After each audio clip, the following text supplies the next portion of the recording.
a professora Aline, né, quem tinha se comprometido conosco, mas ela teve um problema de saúde na família, e a prof. Heloísa, muito gentilmente, veio substituí-la, formada na mesma área também, olericultura, que é o trabalho com hortas.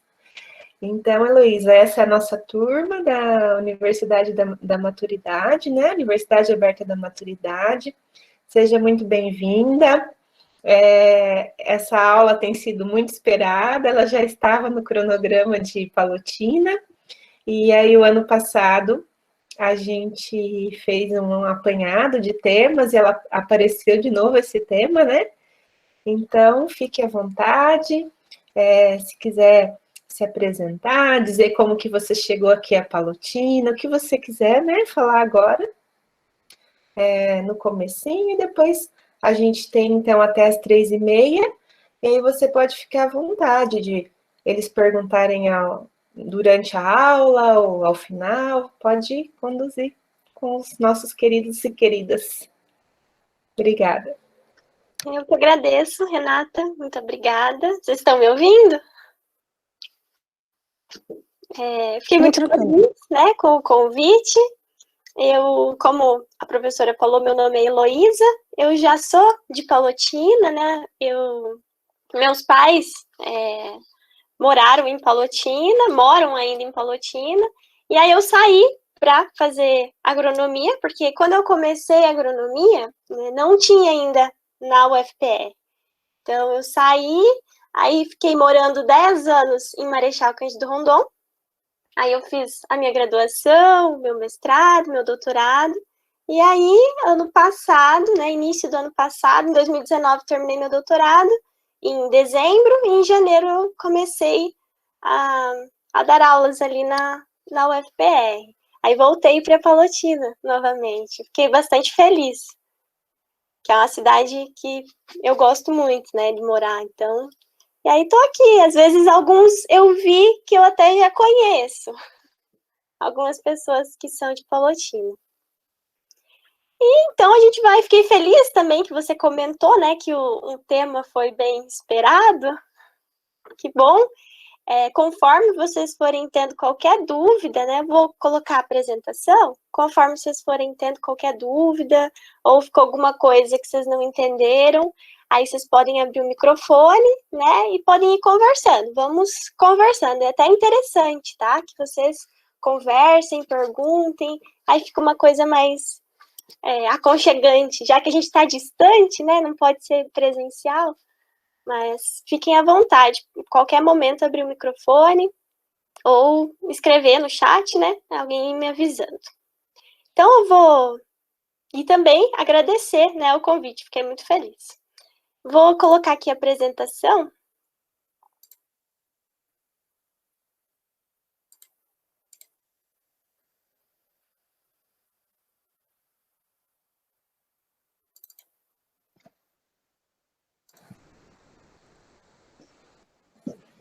Só deixa eu falar para você, Luiz, enquanto você vai colocando, a gente fica geralmente com as câmeras fechadas, porque se a gente fica com todo mundo aberto, o sinal cai muito, né? Então, poucas pessoas acabam ficando com a câmera ligada. E essa nossa turma hoje, né, embora a palestra tenha sido pensada com a Aline lá no começo para Palotina, tem Curitiba também, tá? Então, por isso que você não conhece todo mundo, eu acho. Então tá bom.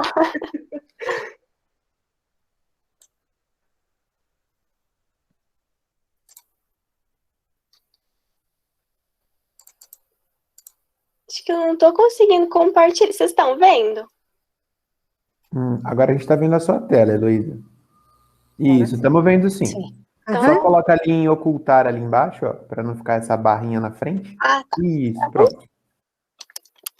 Então, hoje a gente vai falar um pouquinho, né, das hortas, como a professora comentou, meu nome é Heloísa Lorenzetti Tártaro, e aí vamos conversando, e conforme vocês forem tendo qualquer dúvida, podem ir perguntando, tá? Quando a gente escuta aí a palavra horta, né, a gente pode ter desde um terreno grande, né, sendo destinado para a gente comercializar, né, esse produto, né, que são as hortaliças, ou também podem ser hortas em pequenos locais. Então, pode ser também, a gente pode ter estruturas maiores, como, por exemplo, as estufas, né, que não é o termo mais correto para a gente utilizar. O correto é a gente usar casa de vegetação, mas comumente a gente escuta muito, né, as pessoas falando estufa agrícola. Então, a gente tem também aqui na região várias estufas nesse sentido para cultivo de hortas. A gente pode ter alguns sistemas mais tecnificados, em que se utiliza, por exemplo, a hidroponia, em que a gente consiste, né, em colocar essas plantas para crescer, ao invés de colocar o solo, né, é uma solução de água com nutrientes, e a planta também consegue se desenvolver, ou semi-hidropônico, que aí, no caso, a gente coloca um substrato, né, uma parte de solo, e o restante é com água e nutrientes, e pode ser aquele cultivo mais tradicional, né, no solo, pode ser um pequeno espaço, uma pequena área, pode ser no quintal de casa, né, no fundo da casa, pode ser num sítio, pode, inclusive, para quem não mora, né, em casa, ou que não tem muito espaço, pode ser em alguns vasos, né, a gente já considera uma horta. E a gente cultiva nessa horta as hortaliças, né? Popularmente, a gente fala que é verdura ou legume. Só que, pensando, né, na parte mais técnica, não seria o mais adequado. O ideal é a gente utilizar o termo hortaliças. E aí vai englobar diversas espécies de plantas. Desde alface, cebola, cenoura, beterraba, a gente vai ter uma infinidade, abóbora, né, berinjela, repolho, né, salsinha, cebolinha, espinafre, a gente tem várias espécies que a gente pode cultivar dentro dessa horta, seja ela grande ou pequena. Temos as hortaliças, então, cereais ou leguminosas, no caso as vagens, os grãos. Temos também as que são fruto, que a gente consome principalmente o fruto, né? A gente chama de hortaliças fruto. E dentro dessa horta também, a gente pode ter o cultivo de algumas plantas medicinais ou aquelas que a gente cultiva não para se alimentar, né, assim, de forma expressiva dela, mas para utilizar como um tempero, como um condimento, né, utilizando um pouquinho dela aí, ou para temperar uma carne, ou para colocar num tererê, né, ou para colocar em um bolo. E a gente pode também ter o cultivo, né, desse tipo de planta numa horta. Então, as plantas, elas podem ser classificadas, né, as hortaliças, em hortaliça fruto, quando que a principal parte consumida é o fruto, hortaliça herbácea ou hortaliça folhosa, que é quando a maior parte que a gente vai consumir, que é a parte de interesse, seriam as folhas, e as hortaliças tuberosas. As tuberosas são aquelas que ficam na superfície, né, do solo ou dentro aí do solo. Então, a gente vai ver um pouquinho de cada uma delas. Então, as frutas, por exemplo, a gente tem o chuchu, né, o tomate, o quiabo, eles são frutos. A gente vai consumir esses frutos. Por isso que a gente chama de hortaliça fruto, né? Porque o tomate, por exemplo, embora ele seja um fruto, uma fruta, né, a gente consome ele mais em salada. Então, ele entra dentro da horticultura. E também pelo tipo, né, de planta, pelo hábito dele, por ele ter aí um período pequeno que ele não, por não ser uma planta perene, né, como é o caso da maioria das frutíferas, que você planta e ela fica lá por anos, né, produzindo. Por exemplo, se a gente pensar em um pé de limão, né, um citro, você vai ter ele por vários anos. No caso do tomate, não. Então, ele se enquadra mais como uma hortaliça. Mas o que a gente consome é o fruto. O tomate, a gente vai consumir ele maduro, né?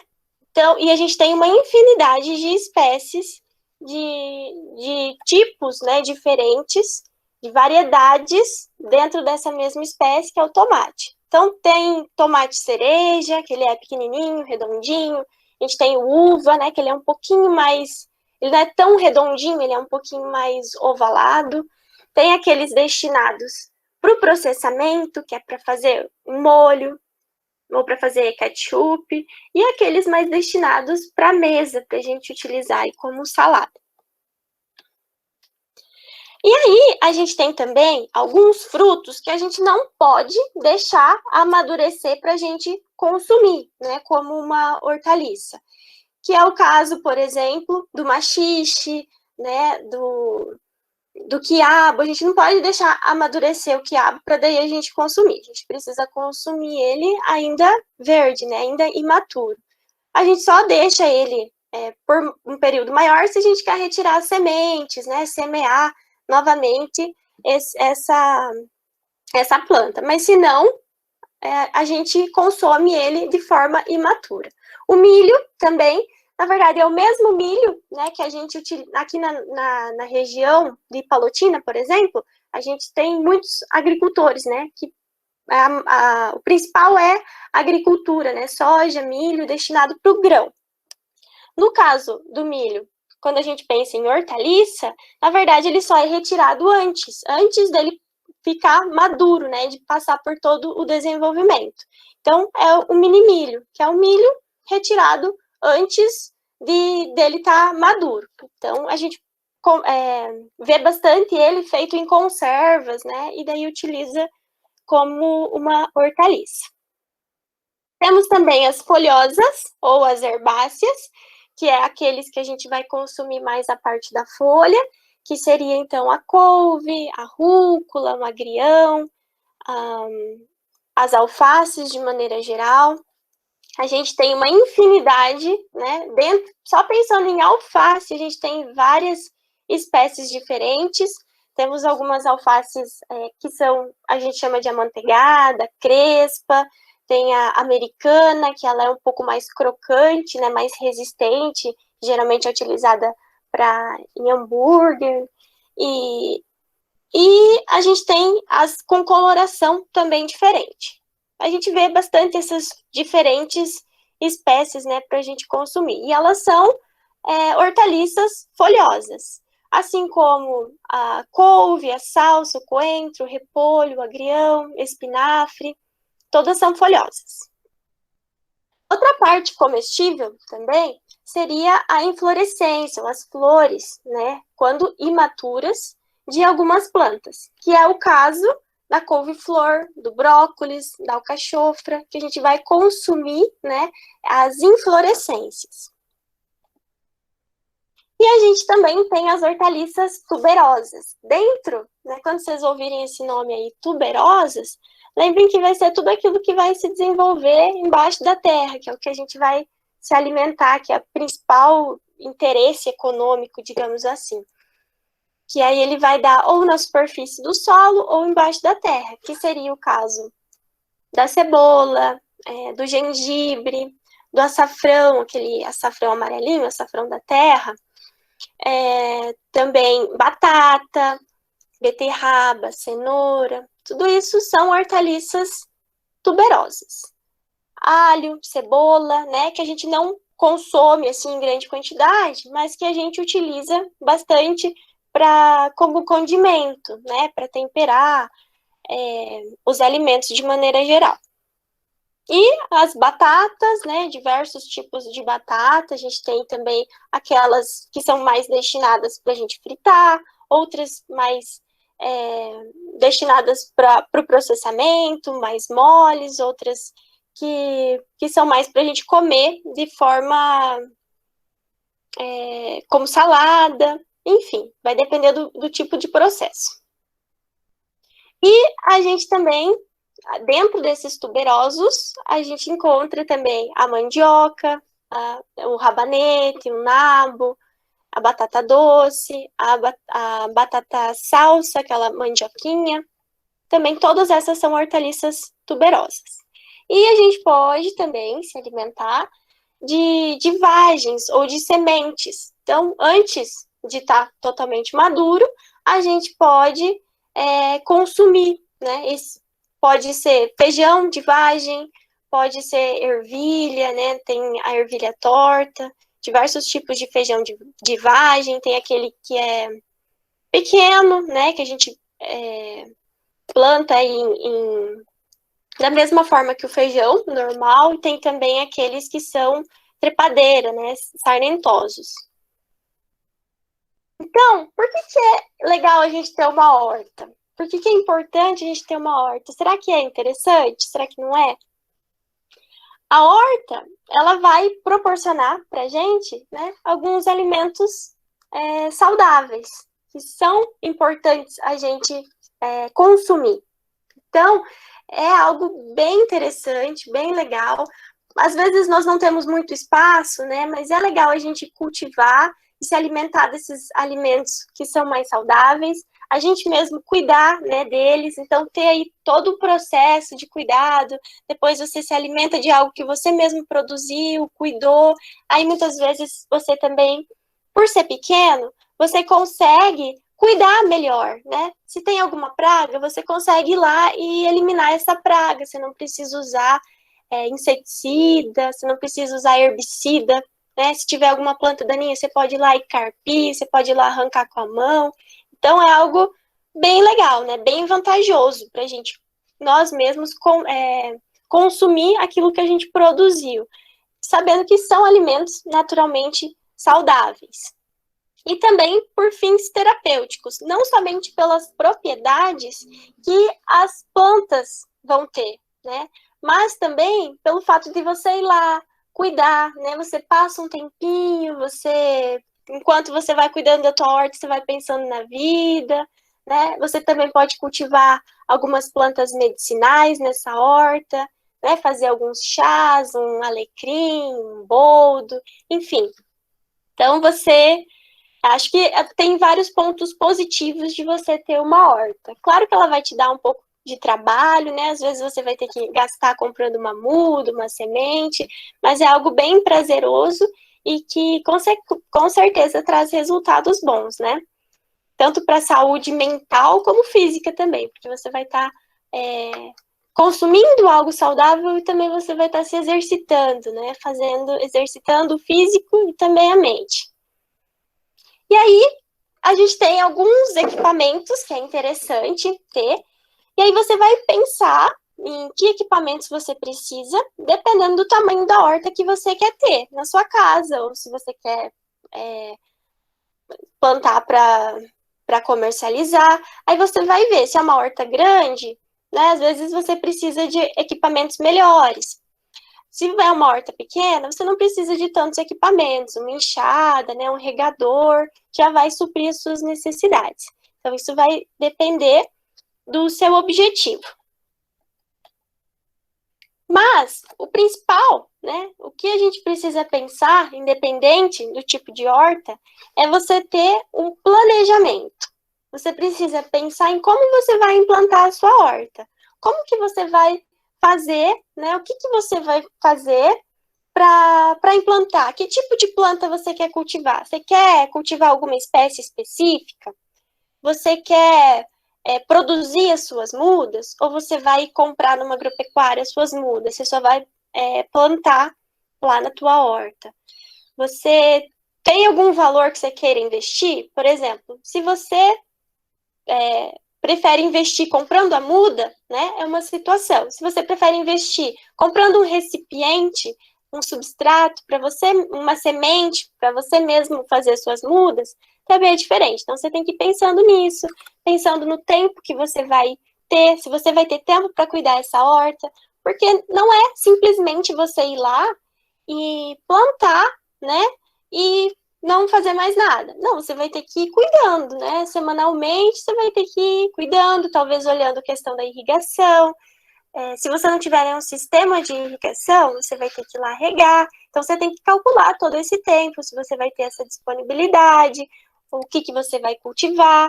Você precisa saber certinho qual que é o seu local, aonde eu vou semear minhas plantas. O clima desse lugar favorece para aquela minha determinada espécie que eu quero, tá? Você tem que ver o clima e aí você precisa pensar se a tua espécie vai se desenvolver nesse clima, porque não é todas as plantas que vão crescer, que vão se desenvolver bem em todos os locais. Então, você precisa fazer uma pesquisa, né?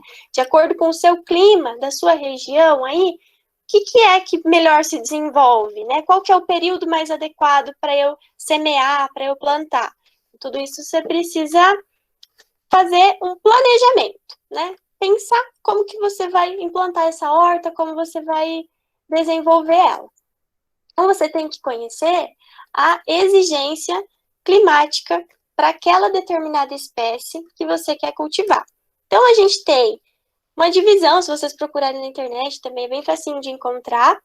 Se você saber a espécie que você quer plantar, você já vê qual que é a exigência climática dela. Né? Cada cultura vai ter a exigência climática. Porque se essa espécie ela tiver num local que tiver temperaturas muito diferentes do ideal para o desenvolvimento dela, ela não vai se desenvolver bem. Ou uma luminosidade, né, muitas horas aí de sol, também pode interferir, pode florescer mais rapidamente, o que não é interessante. Se você pensar numa folhosa, o interessante não é que ela floresça, né? Então, e se você estiver num local fora aí do zoneamento de plantio, provavelmente pode acontecer. Então, procurar sempre conhecer a exigência daquela cultura e o local em que você quer implantar a sua horta. Isso é bem primeiro passo para ser seguido. E a gente tem 3 aspectos que são extremamente importantes, independente para todas as hortaliças de maneira geral, que seria a luminosidade.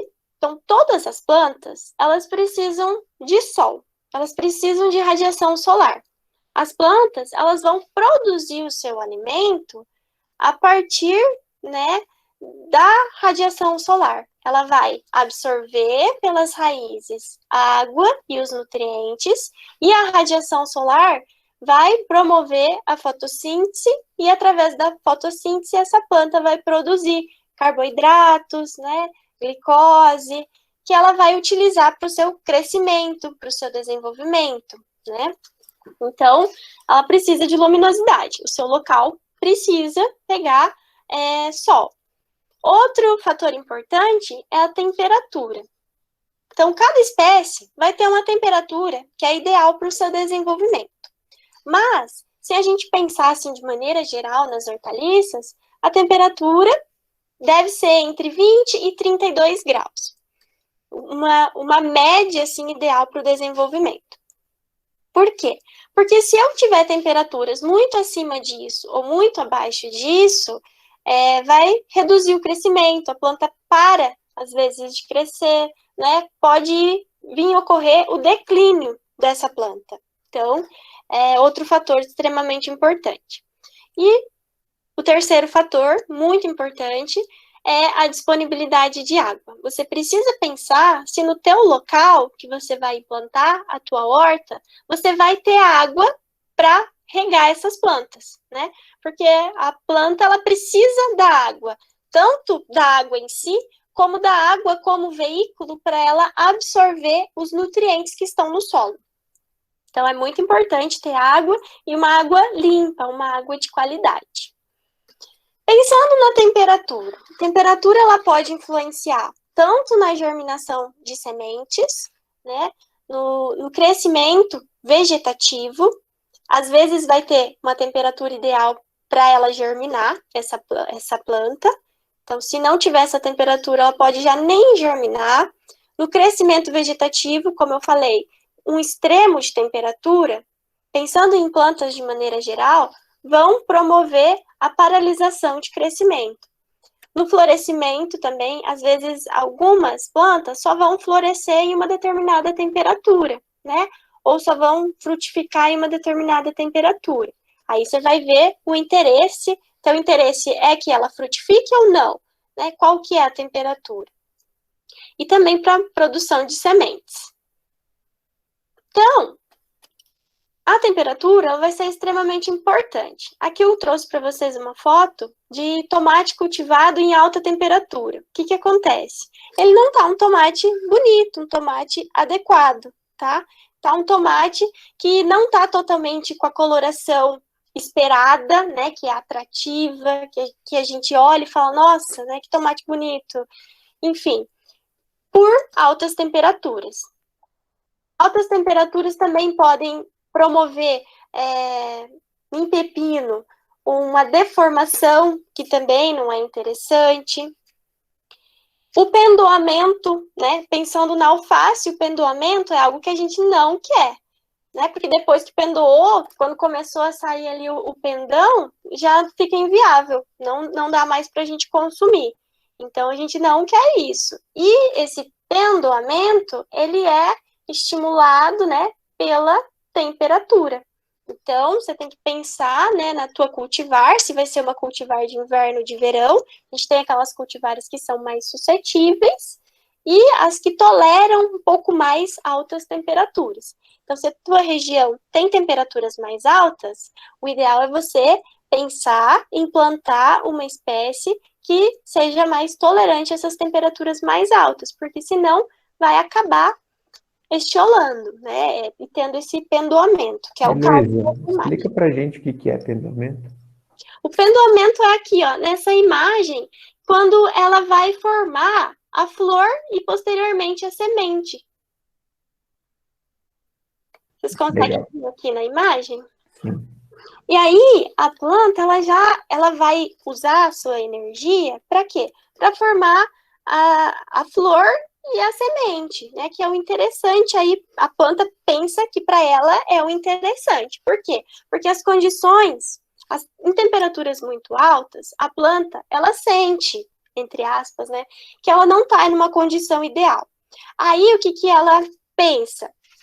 Em perpetuar a espécie. Então, ela vai florescer e vai formar a semente, né? Buscando aí perpetuar a espécie. E aí já não fica interessante, porque ela vai usar todas as suas energias para semente e não mais para folha. E no caso da alface, o que a gente consome é a folha, né? A semente, a flor, para nós não é interessante.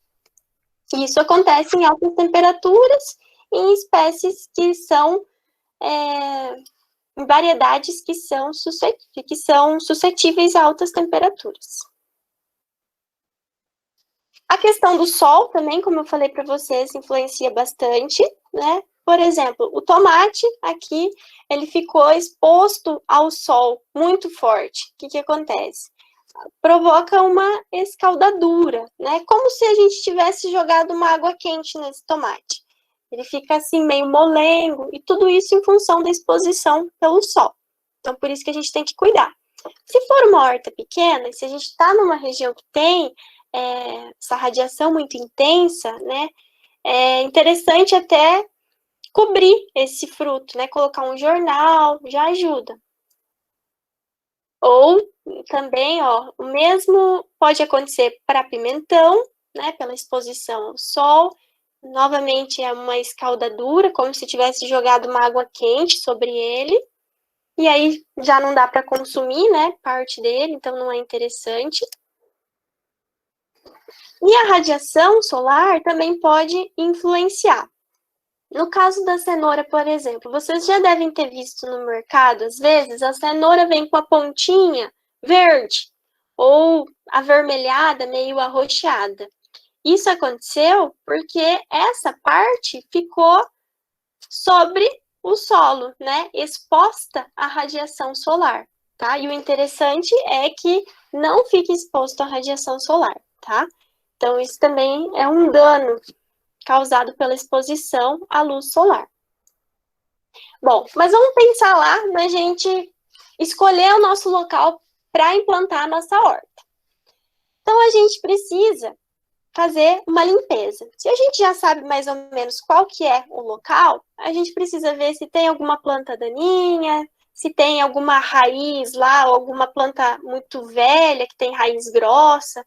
A gente precisa retirar, né, essas raízes, tudo que possa impedir o desenvolvimento das raízes das hortaliças que a gente vai cultivar, tudo isso a gente precisa retirar. Então, se tiver pedra, se tiver toco, ou se tiver plantas daninhas de maneira geral, tudo isso a gente vai ter que retirar da área, fazer uma limpeza, tá?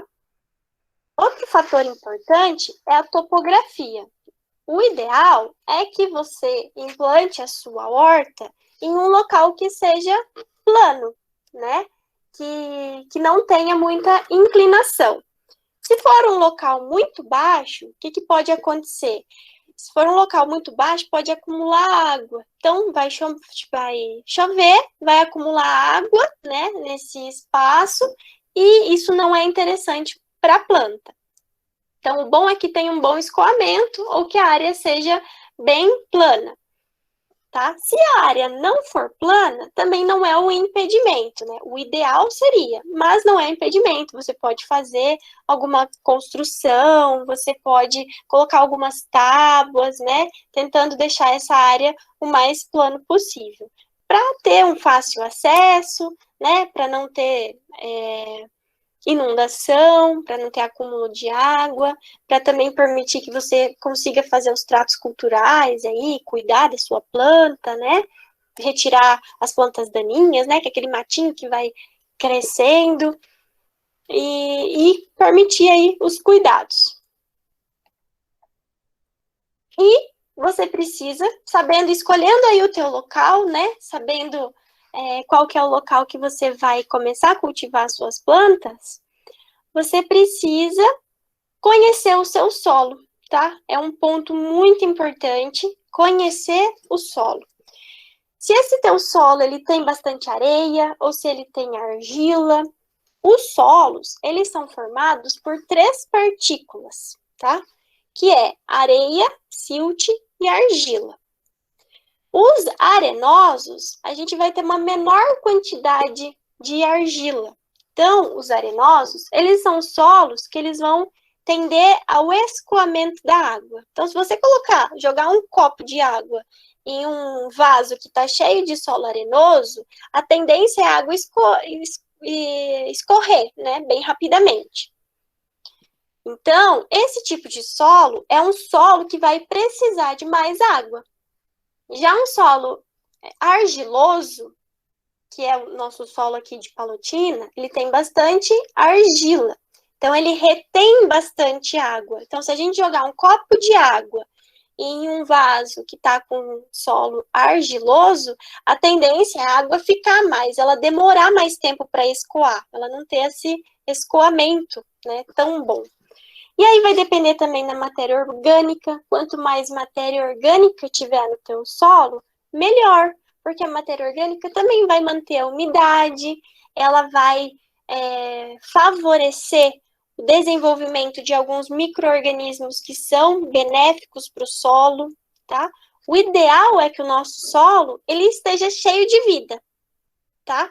Então, se você pega um solo, você vê minhocas, né? Você vê ali organismos vivos, isso é interessante, isso é saudável, significa que é um solo saudável. Então, isso é bom, porque a gente tem, inclusive, muitos micro-organismos, muitos deles a gente olha para o solo e não consegue ver eles, né? Mas eles estão aí, e eles ajudam algumas plantas, alguns deles, né, ajudam as plantas a absorver nutrientes, né? Podem se associar aí com as raízes e ser bastante benéficos.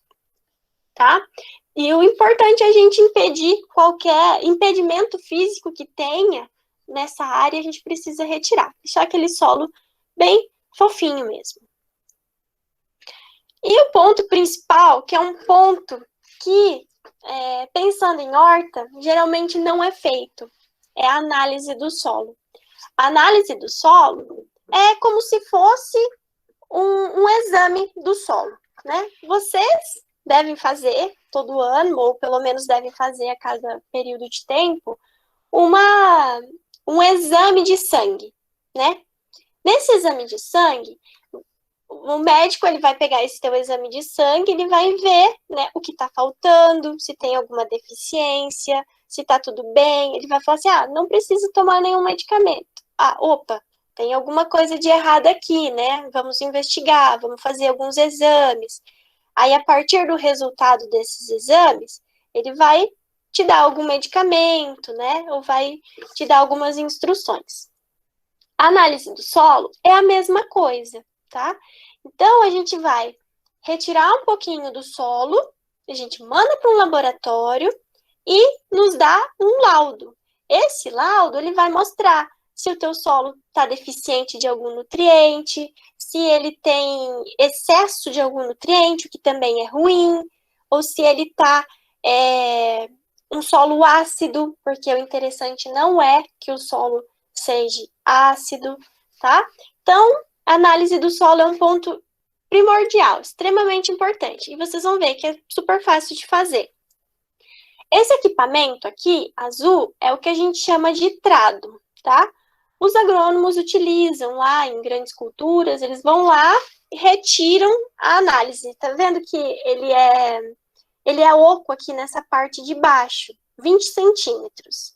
E aí a gente retira a parte da matéria orgânica que está em cima, aqueles restos de folha, né, que está em cima do solo, a gente retira e coloca ali o trado e retira essa amostra, um tantinho de solo. Mas, talvez vocês não tenham um trado, né, ou não tenham um profissional para fazer esse trabalho. Então, como que vocês podem fazer? Vocês podem ir lá na área, né, retirar, fazer um buraco aí com uma enxada, e aí vocês vão retirar, depois que vocês abriram, vocês vão retirar uma faixa aí de 20 centímetros, mais ou menos, de solo, tá? No perfil, assim.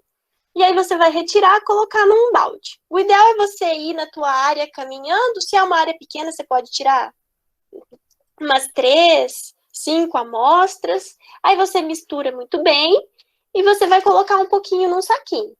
Aí você vai identificar, né? Você vai colocar que é teu solo de tal área, né? Colocar teu nome certinho. E aí você pode mandar para um laboratório. Aqui na região, com certeza, acho que no Paraná inteiro, a gente tem vários laboratórios e aí eles fazem essa análise. Claro que você precisa se certificar de que é um laboratório bom, né? E aí ele vai te dar um resultado, um laudo, onde vai mostrar o quanto de de cálcio que tem, o quanto de potássio que tem, o quanto de magnésio que tem, que é todos os nutrientes que são importantes para as plantas, tá? Então ele vai fazer essa análise e vai mostrar se teu solo está ácido, está básico, né? Se você precisa fazer alguma correção no solo, se você só precisa adubar ele normal. Então, essa análise do solo é extremamente importante. E quem vai interpretar esses resultados é um engenheiro agrônomo, né? Ele vai olhar e ele vai conseguir te falar se precisa de algum fertilizante, se precisa adequar alguma coisa, né? Se precisa... Ele vai fazer todas as recomendações para o teu solo, para você conseguir poder cultivar sem ter problemas, né, no teu solo. Nada impede de você cultivar sem fazer a análise do solo, mas a análise do solo, ela vai te dar todas as informações que você precisa. Aí, a partir dela, você sabe o que está faltando no teu solo, aí você vai colocar exatamente o que está faltando, e também, dependendo da cultura, por exemplo, eu quero cultivar alface. Alface tem uma exigência nutricional. Eu quero cultivar tomate. Vai ter outros elementos que vão ser importantes, tá? E aí, de acordo com o que você quer cultivar, esse profissional, esse engenheiro agrônomo vai falar, né, o que você precisa para você atingir a produtividade que você quer chegar, né? Nada é garantido, porque numa horta é igual, né, cultivar soja, milho, trigo, né, qualquer planta, de maneira geral. A gente faz a nossa parte, né? A gente coloca o que precisa, a gente estima uma produtividade que a gente quer, a gente aduba certinho, faz as aplicações, né? Protege de inseto, de planta daninha, Mas a gente tem outros fatores que a gente não consegue interferir, né? Por exemplo, numa horta pequena, você consegue regar, né? Então, você consegue ir disponibilizando água, você consegue ir eliminando as pragas, eliminando as plantas daninhas. Às vezes, a temperatura você não consegue interferir muito, né? Mas outros fatores você consegue ir se ajustando, né? Então, esse ponto é extremamente primordial, assim, para a gente alcançar um resultado satisfatório. Outro ponto importante, se a gente pensar em horta, de maneira geral, as hortaliças, elas precisam de um solo bem fofinho, sabe? Um solo que não tenha nenhum impedimento, como eu falei para vocês. Não pode ter terra, não pode ter pedra, não pode ter raiz, coisa grossa, algo que vai impedir a raiz de penetrar no solo. E aí, uma forma da gente ver se existe compactação, a compactação é assim, às vezes, né, você passou por aquela área com algum equipamento pesado, ou você não sabe, né, todo o histórico daquela área, o que aconteceu, alguma chuva muito forte, você foi lá e passou de carro, né, isso pode causar compactação, que é quando o solo ele fica extremamente duro. E aí a raiz, ela não vai conseguir penetrar, né? E a gente precisa fazer o que a gente chama de descompactação. Se a gente pensar, né, em grandes culturas, a gente tem um equipamento que é chamado penetrômetro, que é esse equipamento aqui da parte superior, que você coloca ele no solo, né? Você vai fazendo uma pressão, ele vai penetrando no solo e ele vai te falar se tem alguma camada no solo que está muito compactada. Aí o que isso vai te mostrar? Que você precisa fazer uma descompactação, né? Aí, em grandes áreas, como que a gente faz essa descompactação? A gente passa uma grade, um arado, um subsolador, né? Lembram que antigamente, na agricultura, era muito feito isso, era preparado, né, o solo, como as pessoas falaram. Depois veio o plantio direto, né? Não utilizaram mais. Mas, se tem esse impedimento físico, né, essa camada compactada, dura no solo, a gente precisa descompactar.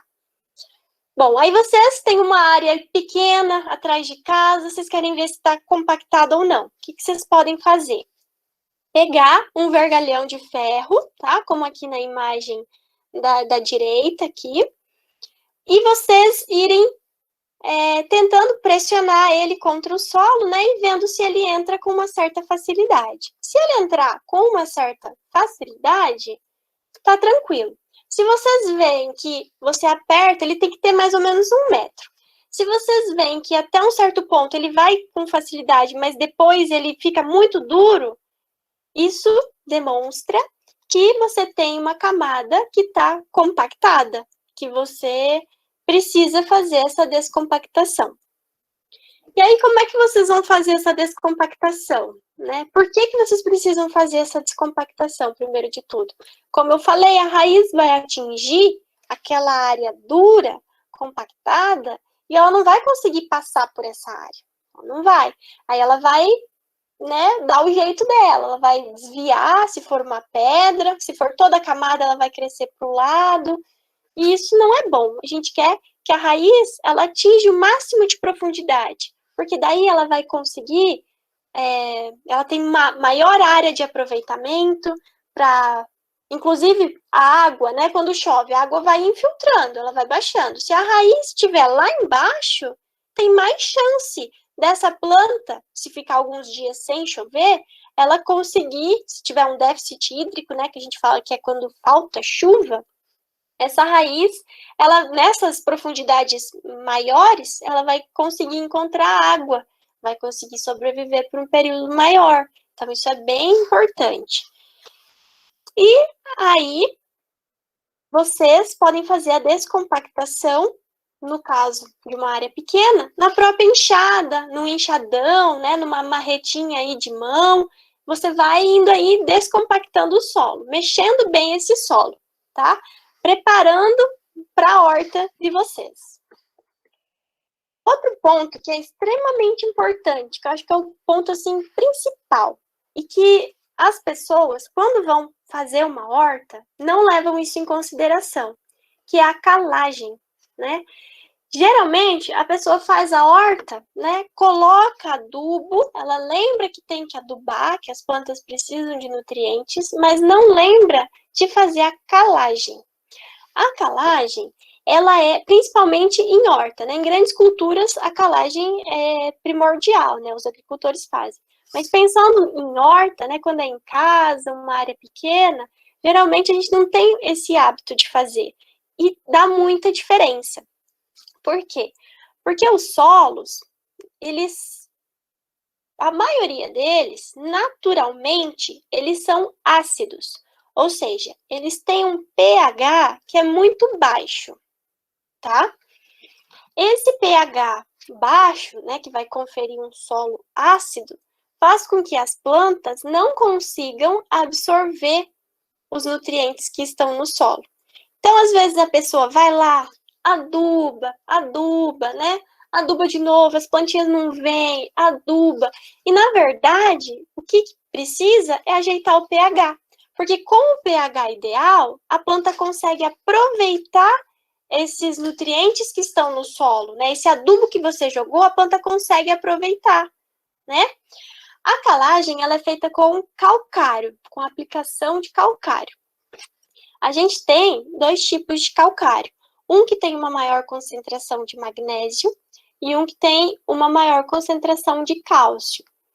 E aí, na tua análise do solo, lá que você vai fazer, vai sair se o teu solo está ácido ou não, vai sair o quão ácido ele está. A partir disso, a gente consegue calcular o tanto de calcário que a gente pode jogar, que a gente precisa jogar, né? E vai também, a gente vai saber, dependendo das concentrações dos nutrientes que tem, qual que é o calcário mais indicado. Algumas vezes também a gente precisa misturar os dois calcários, tá? Mas, de maneira geral, se vocês não querem fazer análise do solo, se é uma coisa, se vocês querem fazer aí na casa de vocês, né? Não querem gastar com análise do solo, mas querem fazer uma horta, eu aconselho vocês a fazerem uma calagem, né? Jogarem um pouquinho de calcário. Principalmente se vocês souberem que isso nunca foi jogado ou foi jogado há 5, 6 anos, tá? Porque é muito tempo. Então, e naturalmente, o solo ele vai se acidificando, porque a própria chuva, ela acidifica o solo, porque ela tem nutrientes, ela tem sais nela. O próprio adubo que você vai jogando, esse adubo também vai ir acidificando o seu solo. Então, o ideal é fazer a calagem. Então, meu conselho é que vocês coloquem um pouquinho de calcário aí. O calcário, já que vocês vão fazer a descompactação aí do seu solo, você já coloca o calcário e incorpora. Já coloca o adubo e incorpora, tá? Essa incorporação, né, você misturar bem esse solo, ele geralmente é feito... a calagem, ela é feita de 20 a 30 centímetros, que é mais ou menos o tanto que você também vai descompactar o teu solo.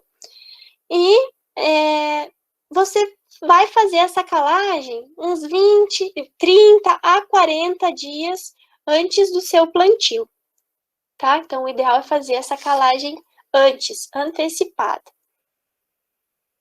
Olha aqui, de maneira geral, essa é uma tabela que mostra a cultura e mostra o pH que a planta melhor se desenvolve.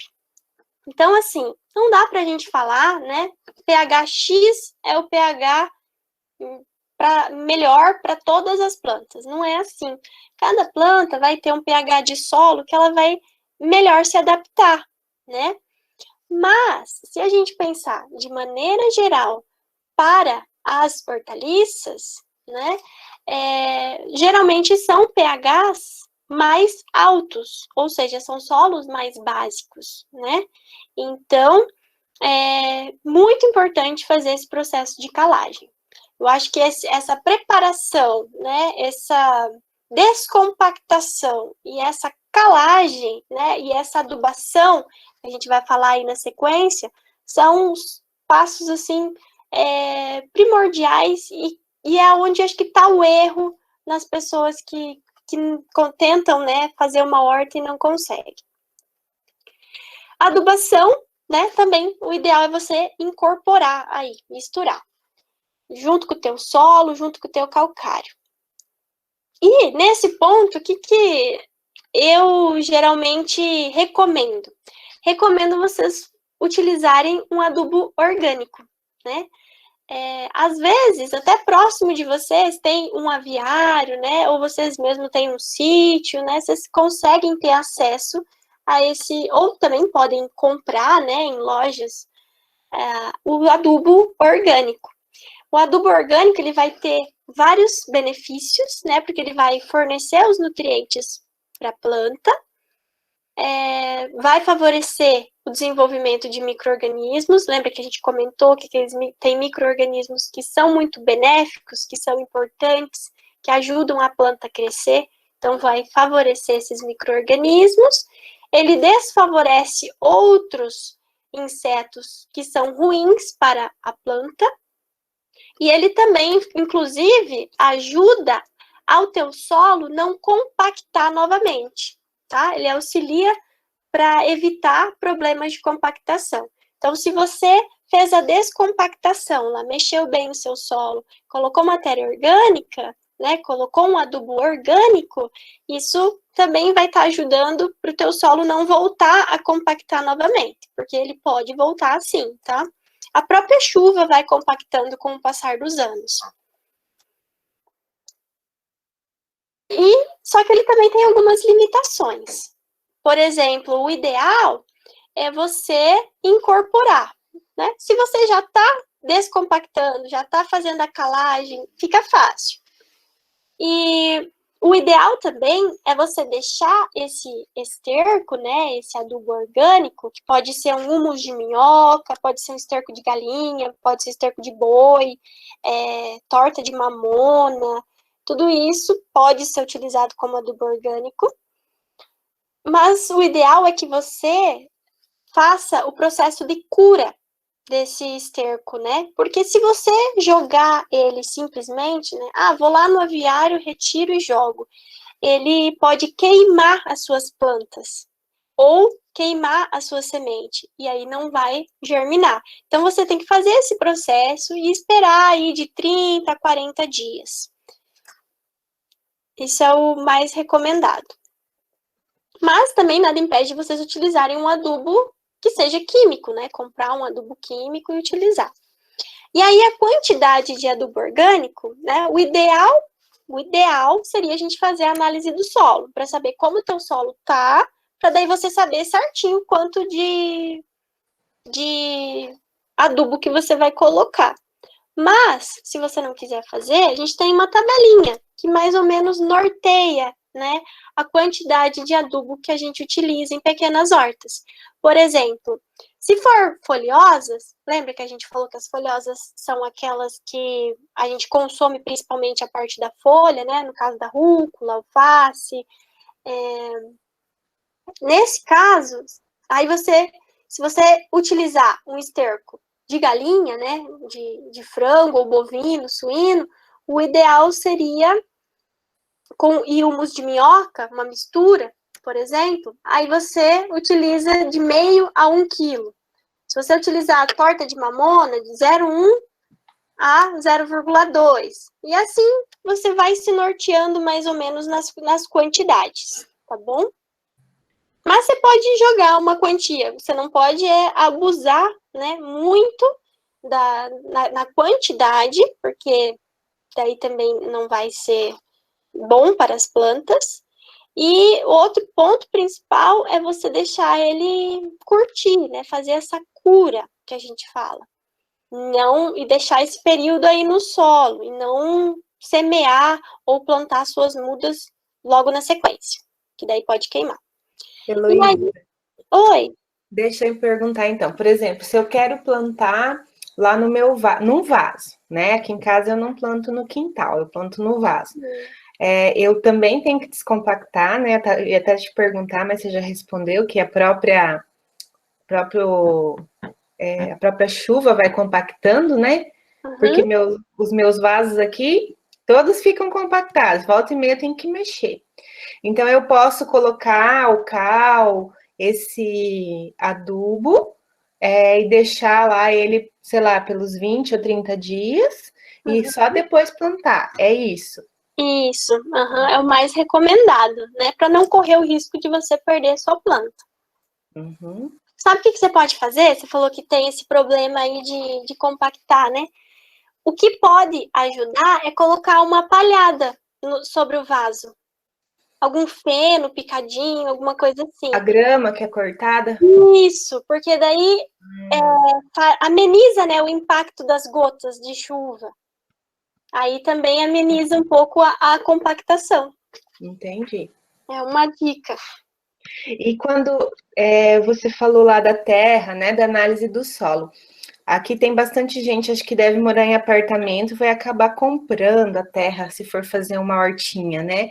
Aquela que a gente compra na agropecuária ou no mercado, ela já vem com tudo? Ou a gente ainda precisa enriquecer essa terra, adubar? Ou a gente precisa misturar? Se comprar a terra pronta, ela vem. Ou se você comprar um substrato, aí o ideal é você misturar com humus de minhoca, né? Alguma que também tem para comprar, né? Ou já vem as proporções certinho, você já compra pronto, né? A parte que é inerte, né? Que não tem nada de nutriente, e aí vai ter a parte que tem os nutrientes, que geralmente é humus de minhoca, nesse que a gente compra, né, nas agropecuárias. Mas aí é só questão de você ver, vai estar escrito certinho na embalagem. E aí, se já vier misturado, você nem precisa fazer esse processo, e nem precisa fazer calagem também, porque já vem certo. E a gente tem esse solo, né, pronto para hortaliça, para plantas ornamentais, então eles já vêm com as concentrações dos nutrientes, pensando naquilo que você quer cultivar. Então, digamos que alguém aqui quer comprar. Ela tem a terra vegetal e tem o substrato.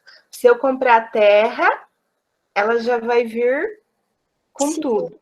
Se eu comprar só o substrato, é porque às vezes você vai na floricultura, né? Às vezes a gente não é atendido conforme a gente espera, não sei. Todo mundo tá por aí, né? Pode dizer melhor do que eu.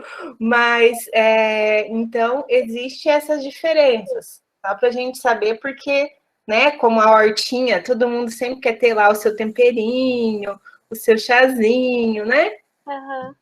E né, o substrato, geralmente, a gente utiliza para fazer mudas. Então, digamos, você quer fazer mudinhas, né? Aí você usa o substrato, né? Que daí não corre o risco aí. Porque quando você faz a muda, a planta, ela vai utilizar tudo aquilo que está na semente inicialmente para ela crescer. Ela não vai retirar nada do solo até um certo ponto. E aí ela não precisa, né, de um ambiente muito rico. Então, você coloca o substrato, coloca a semente, aí você consegue fazer a sua mudinha. Depois, quando você colocar ela daí, aí seria interessante colocar num solo, né, que tenha nutrientes, que seja adubado, porque daí ela vai começar a absorver os nutrientes do solo. Mas no começo, ela vai utilizar somente os nutrientes que estão dentro da própria semente, para ela crescer e se desenvolver. Ok, obrigada. Nada. E aí, então, a gente precisa da água, né, de irrigação, que a gente precisa ter uma água que seja boa, né, não adianta você utilizar uma água ruim, não adianta você querer reaproveitar uma água, por exemplo, que você salgou carne, que eu já vi isso, tá, por mais absurdo que pareça, pessoas que deixaram a carne, né, na salmoura e depois querer aproveitar essa água para jogar nas plantas, gente, isso não pode fazer, porque ela vai estar cheia de sal.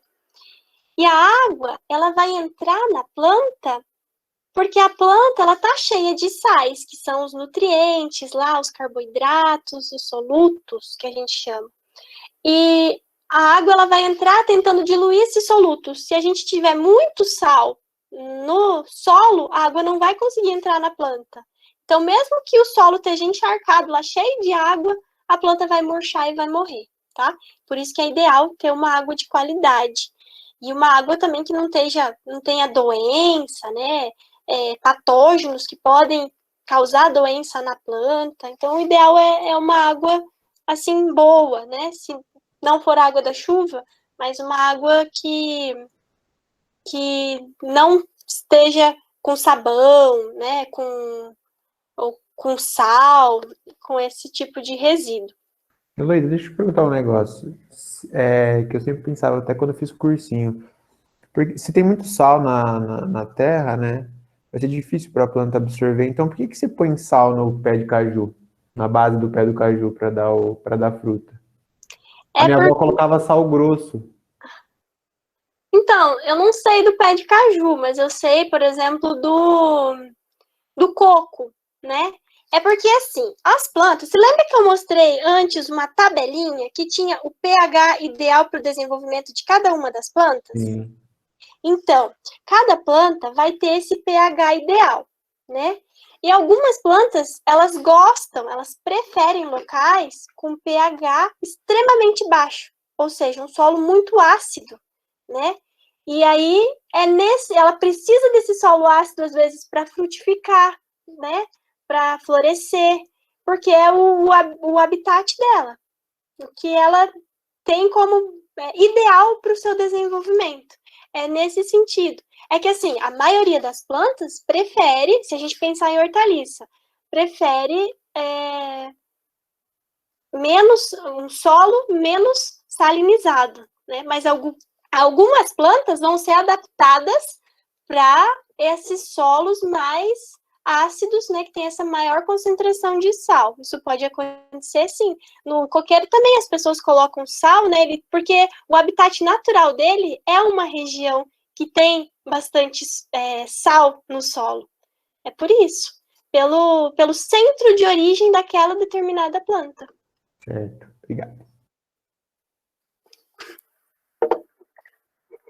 Então, aí vocês podem também colocar um sistema de irrigação, que eu vejo muitas pessoas fazendo também, colocando uma cisterna, né, coletando água da chuva para utilizar na horta, né, ou colocar algum balde, alguma coisa quando chove, utilizar essa água, né, é bem interessante. E você também pode utilizar algum sistema, aspersor, ou por gotejamento. A gente tem nas agropecuárias para vender umas mangueiras que já vem furadinhas. Você só conecta lá na tua mangueira e você coloca certinho no local. Você faz os furos ou ela já vem furada, você escolhe, e aí vai fazendo a irrigação. Por que a água é tão importante pensando em hortaliças, né, de maneira geral? Se a gente pensar, né, numa melancia, se a gente pensar em uma alface, né, as hortaliças são constituídas, na maior parte, por água, né? 90% da hortaliça é água. Então, é muito importante irrigar. Ela vai precisar de uma grande quantidade de água, certo? E a gente pensar naquela classificação de hortaliças, né? As tuberosas, as frutos, as folhosas vão ser as que mais vão precisar de água. Aquelas que estão lá embaixo do solo, a mandioca, né? A cenoura, a beterraba, essas não vão precisar, não são tão exigentes em quantidade de água, mas as folhosas são as mais exigentes, inclusive elas perdem água com uma facilidade muito maior, né? Por isso que elas são tão exigentes. E aí, o que é ideal, né, a gente ter no solo? Lembra que eu falei para vocês que o solo ele é formado por partículas, né? Areia, silt, argila. Então, pensem que essas partículas são essas partes marrons aqui da imagem da direita. Então, isso aqui é o solo, formado por várias partículas. Se a gente tiver um solo que ele está totalmente cheio de água, isso não é interessante. Por isso que eu falei que a gente tem que evitar áreas alagadas, ou vocês precisam evitar colocar muita água em um vaso. Ou se você colocar o vaso, ele sempre tem que estar furado, tá? Você nunca pode deixar o vaso sem furar e colocar um monte de água lá. Porque daí vai acontecer o que está aqui na imagem, que é o que a gente chama de solo saturado, tá? Esse solo, ele vai estar cheio de água. Todos os poros vão estar cheios de água. E a raiz de todas as plantas respira. Então, ela precisa de oxigênio. A gente precisa ter oxigênio e ter água para a planta, para a raiz. Se a gente colocar um monte de água e a gente não furar o vaso, né? Ou choveu muito lá e você está numa área declivosa ali, numa baixada, onde a água se concentra, a tua planta pode acabar morrendo, porque ela não vai conseguir respirar, tá? Então, a água, ela é importante e essencial, a gente precisa dela, só que também não pode ser em excesso, nunca. Porque senão a planta, ela vai definhando e vai acabar morrendo. Porque... A Carmen levantou a mão. Licença. Eu vi que a Carmen levantou a mão. Pode falar. Pode abrir o microfone. Será que foi sem querer, prof? Pois é. Carmen, foi sem querer? Acho que pode ser. Qualquer coisa, pode escrever no chat também, alguém lê. Isso, pode continuar, Heloísa. Então, tá bom. Excesso de umidade, né, como eu estava comentando com vocês, também é algo ruim, ó. Por exemplo, no tomate pode causar essas lesões, tá? Mais aquosas. Na cenoura, falta de água pode causar esses rompimentos, né? Então, tudo a gente precisa ter um equilíbrio, né? Não pode ser nem em excesso, nem em uma quantidade muito baixa. E se as hortaliças, de maneira geral, né, elas estiverem enfrentando um período de disponibilidade de água muito baixo, né, ter pouca água, essa planta ela vai murchar. E aí não vai ser interessante, né? Pensa aí, vocês olhem na imagem ali, uma alface murcha. Isso não é apetitoso, né? A gente pensa numa alface crocante, né? E murcha não é legal. Então, por isso que a gente precisa estar sempre cuidando, né, com a água e deixando sempre água disponível, porém não exagerando. E essa planta, as hortaliças, de maneira geral, quando elas estão com baixa quantidade de água, né, estresse por falta de água, elas vão ficar com seus nutrientes lá dentro, né, os fotoassimilados, que a gente chama, muito mais concentrados, porque não vai ter água para diluir eles. E aí isso vai atrair insetos que são pragas, tá? Então, isso não é interessante. Por isso que sempre tem que ter o cuidado aí com a água, manter a água numa quantidade ideal. Ter cuidado com o vento, né? Se você às vezes vai deixar teu vaso numa varanda, você mora num prédio muito alto, venta muito, isso não é interessante, tá? O bom é você colocar um quebra-vento, né? Ou algo que, em algum local que não pegue tanto vento. Se for uma área grande, o ideal também é plantar uma fileira, né? De um quebra-vento, uma outra planta mais alta. Porque esse vento, ele pode promover a quebra de algumas folhas. E algumas folhas, estando machucadas, quebradas, isso aí é porta de entrada para uma bactéria, né, para um fungo que vai causar doença, vai deixar a tua planta doente, pode inclusive levar ela à morte, certo?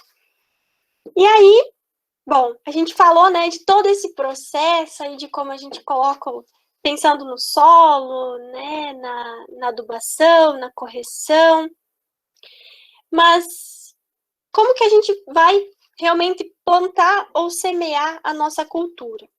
Existem duas formas, dois métodos. A semeadura direta, que é quando você vai semear, né, diretamente a tua semente lá no solo, no local definitivo que essas plantas vão ficar. E a gente tem a produção de muda. Então, você pode produzir a sua muda, depois você vai pegar essa muda e levar ela lá para o local definitivo onde ela vai ficar. Então, são essas duas formas. A semeadura direta, é aquela que você vai utilizar, então, a semente diretamente naquele local. Se você tiver uma área, um espaço, o que você vai fazer? Você vai fazer canteiros, né? Você vai separar os canteiros. Se for vaso, você só vai deixar ali o solo nesse vaso bem fofinho, como a gente comentou. E aí, geralmente, o que a gente planta de semeadura direta? Que a gente vai lá e semeia só a semente. Cenoura, beterraba, geralmente faz isso, salsinha, cebolinha, tá? Geralmente a gente semeia dessa forma direta.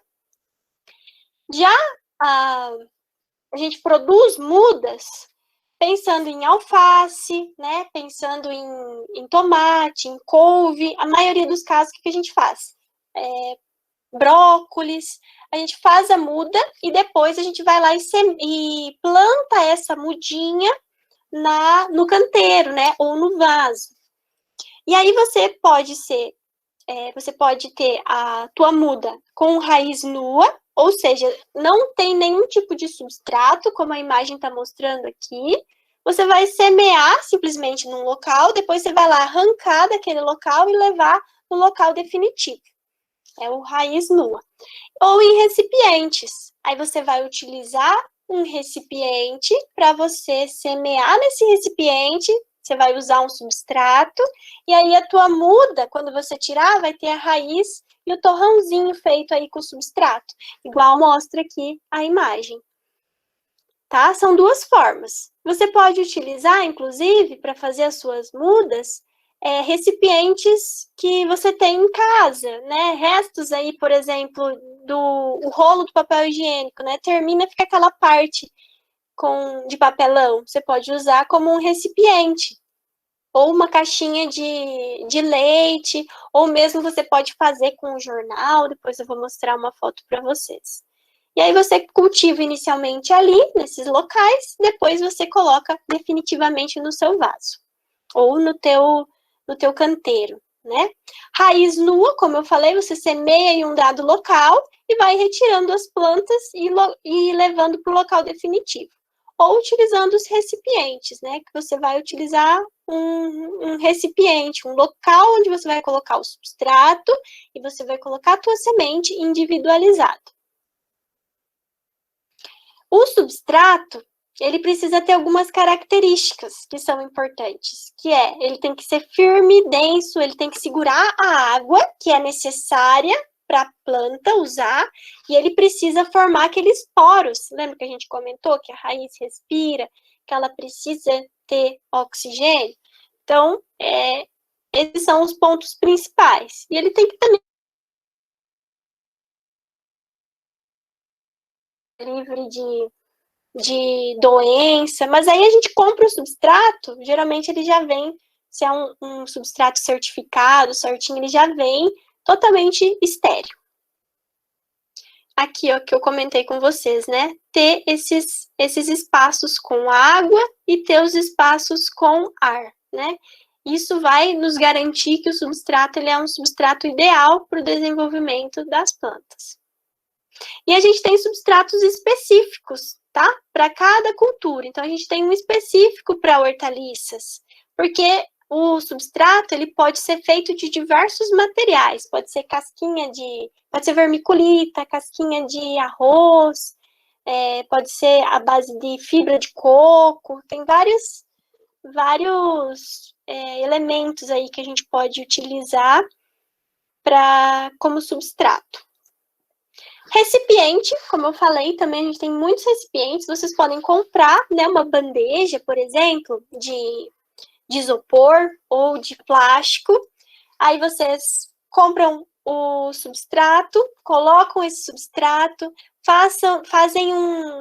baixa um pouquinho ele assim com o dedo, né? Faz uma espécie de caminha, assim, um berço, né? Onde você vai depositar a semente. Depois você vai colocar o restante do substrato sobre esse recipiente e vai regar. E aí pronto, só esperar as mudinhas crescerem, né? O ideal inicialmente é você colocar em um local escuro para germinar bem. Depois que germinou, você pode já levar para um local com luz. E aí, uma bandeja dessas tem geralmente umas 200 células. O que você pode fazer? Né? Você tem vários vasos lá na tua horta, ou você tem vários canteiros.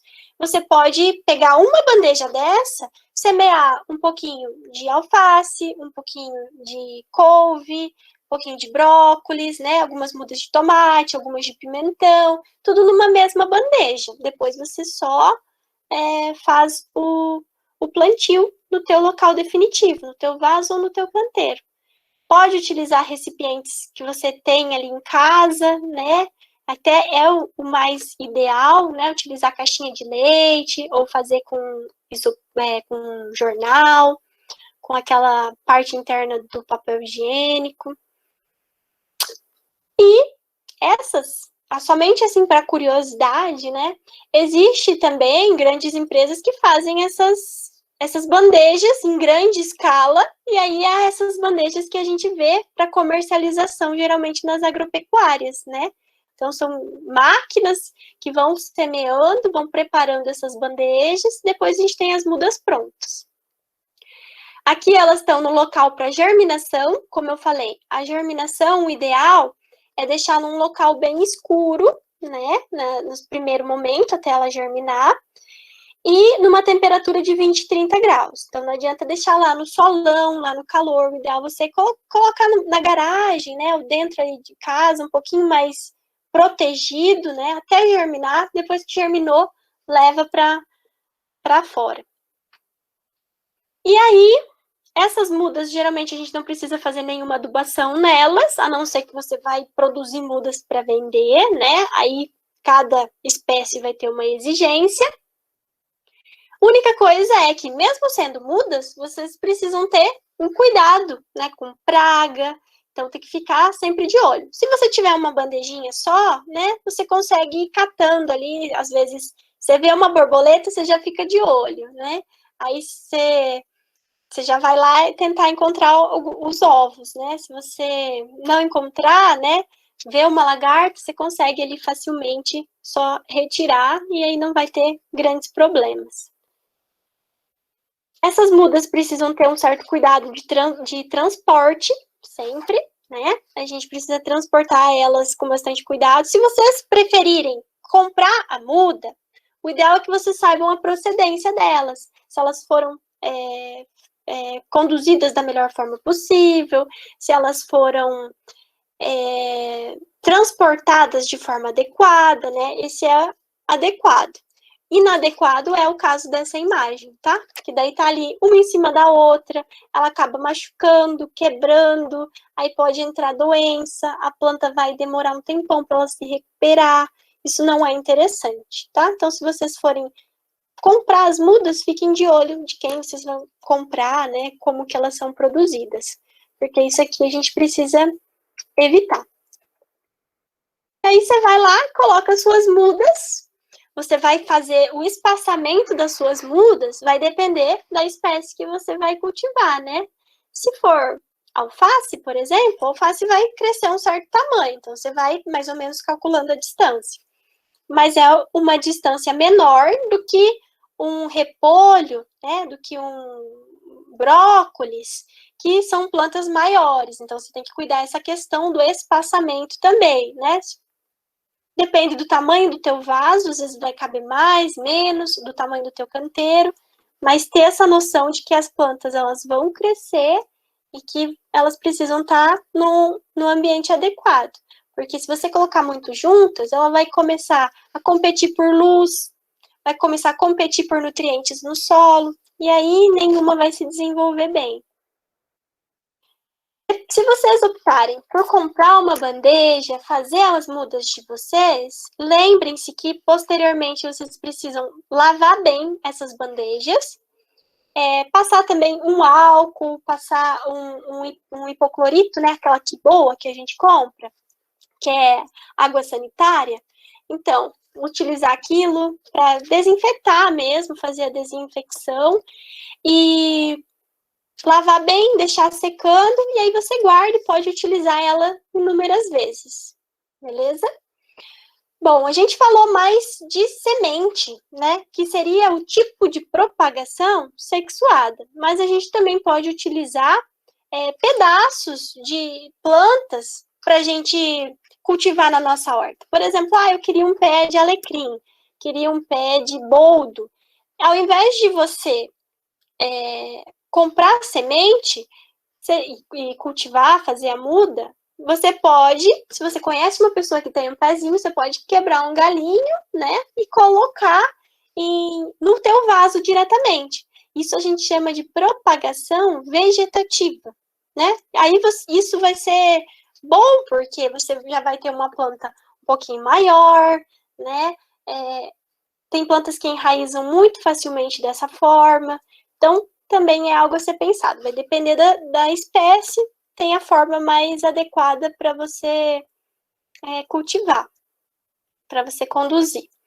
Mas, na maioria das vezes, pensando em hortaliças, são essas embalagens, né, que a gente compra no mercado, nas casas agropecuárias, são esses envelopinhos. Pode também vir em baldes ou nessas latinhas, tá? Vai depender da quantidade. E a semente, também, quando vocês forem comprar, só assim de curiosidade, ela pode ser uma semente nua, ou ela pode vir com algum tratamento, ela pode ser coberta aí por algum tratamento que vai auxiliar no desenvolvimento dessas sementes, ou elas também podem ser o que a gente chama de pelletizada. Porque, não sei se vocês já viram, né, mas a semente da maioria das hortaliças são sementes muito pequenas. Às vezes você vai fazer lá a sua muda, montar na tua bandeja, são sementinhas tão pequenininhas que você nem sabe se você colocou, se você não colocou, né? Às vezes você se perde ali. E aí as pelletizadas, ela te ajuda nisso, porque a sementinha tá pequenininha lá, mas ela tem ela é coberta, né, por esse pellet, que também vai auxiliar no desenvolvimento da planta. Então é algo bem interessante. Bom, pessoal, de maneira geral, né, quando vocês forem pensar em fazer uma horta, o meu aconselho é sempre descompactar, tá? Se tá no vaso, se tá ou se você tem uma área aí no fundo da tua casa ou no sítio, enfim, importante é sempre você descompactar.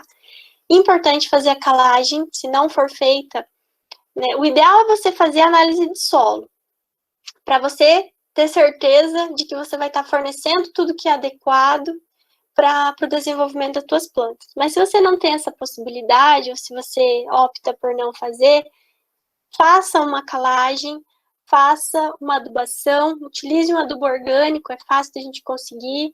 Se não tiver, também pode ser o químico, é importante a gente fornecer esses nutrientes para as plantas.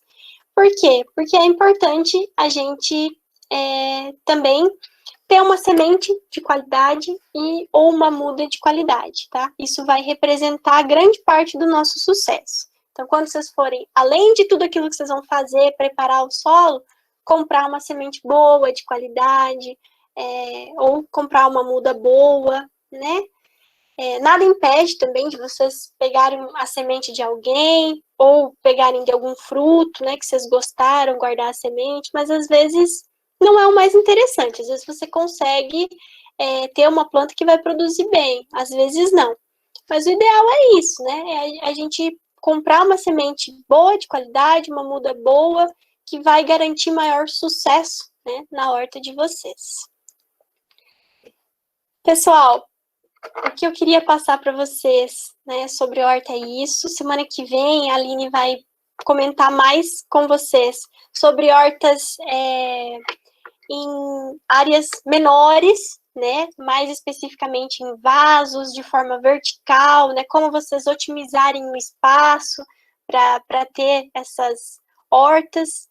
E eu deixo aqui com vocês o meu contato, né, o meu telefone, deixo o meu e-mail também. Se vocês tiverem alguma dúvida, ou na hora que vocês forem fazer a horta de vocês, né, conforme for surgindo alguma dúvida, vocês podem entrar em contato comigo. Eu estarei à disposição, tá, para a gente conversar, trocar uma ideia. Agradeço, né, pela oportunidade, pelo convite, pela atenção de vocês. espero ter contribuído um pouquinho para o conhecimento. Estou aberta aí. Se alguém tiver algum questionamento, quiser perguntar, eu estou à disposição.